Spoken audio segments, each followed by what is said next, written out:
அப்போது அந்த ஜாதகத்துக்குள்ள நாம் போன பிறவியில் நம்ம கர்மா வந்து நாம் என்ன செய்திருப்போன்னு உங்களுக்குள்ள பெரிய குழப்பம் இருக்கும்.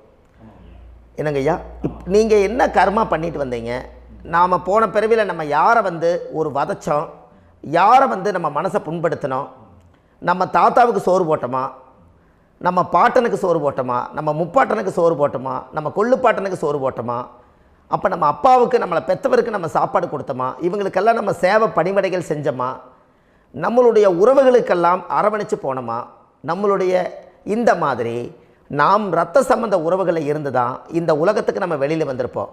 அப்போது வெளியில் வந்து நீங்கள் நிற்கிறீங்க, அப்படியே மேலே போய் பார்த்தீங்கன்னா ஒரு 7 தலைமுறையில் ஒவ்வொருத்தரும் செய்த கர்மாவெல்லாம் நம்ம பிளட்டு ரிலேட்டிவாக இப்போ நீங்கள் கரண்ட்டில் இருக்கிறவங்க கிட்ட தான் டெபாசிட் பண்ணியிருக்கோம். அப்போ இது தெரியாமல் நாம் ஜாதகத்துக்குள்ளே போய் தசாபுத்தி நல்லா தனுங்க இருக்குது, நான் ரொம்ப கஷ்டப்படுறேன், என் ஜாதகத்தில் போய் பார்த்தேன் எல்லா கிரகங்களும் நல்ல வலிமையாக இருக்குன்னு தான் சொன்னாங்க, ஆனால் இன்னும் என்னுடைய கடன் அடையலை, இன்னும் என்னோடய கர்ம தீர்ந்த மாதிரியே தெரியல, எனக்குள்ள ஒரு தாட்டு என்னமோ நான் வந்து ஒரு பின்தங்கின வாழ்க்கையிலே வாழ்ந்துட்டுருக்கேன் அப்படின்னு நீங்கள் சொல்லும்போது, அப்போ இதையெல்லாம் தாண்டி ஒரு கர்மா உங்களுடைய ராசி கட்டத்துக்குள்ளே எங்கேயோ ஒரு பக்கத்தில் ரகசியமாக புதைஞ்சிருக்கு.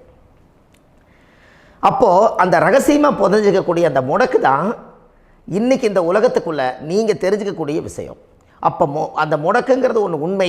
இந்த உலகத்துக்கு வந்து நம்மளை எல்லாத்துலேயும் நல்லா யோசிச்சு பாருங்கள். 12 ராசி கட்டம் இருக்குதுங்களா ஐயா? ஆமாங்க ஐயா. ஆனால் கிரகம் எத்தனை இருக்குதுங்க? 9 தான் இருக்குங்க ஐயா. ஆமாம், 12 ராசிக்கு 12 கட்டத்துக்கு 12 கிரகம் கொடுத்துருக்கலாமல்ல கடவுள்.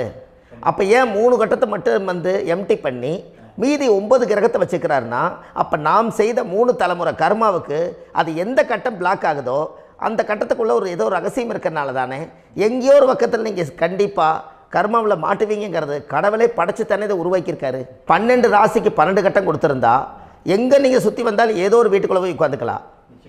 ஆனால் ஒரு வீடு சுத்தமாக இருக்குது, ஒரு வீட்டில் 4 கிரகம் இருக்குது, ஒரு வீட்டில் 3 கிரகம் இருக்குது, ஒரு வீட்டில் 5 கிரகம் இருக்குது, ஒரு 3 வீடு 4 வீடு காலியாக இருக்குது. அப்போ எங்கேயோ ஒரு ராசி கட்டத்துக்குள்ளேயே கடவுளுடைய கர்மா விளையாட்டு, அது ரகசிய விளையாட்டு தான். அப்போது இந்த இடத்துல தான் உங்கள் ஜாதகத்தில் முடக்கு இருக்குது. இந்த முடக்கை நீங்கள் எப்படியெல்லாம் அதை ஆராய்ச்சி பண்ணி கண்டுபிடிக்க முடியும் அப்படிங்கிற ஒரு விஷயத்தை தான் இன்றைக்கி நம்ம இந்த உலகத்துக்குள்ள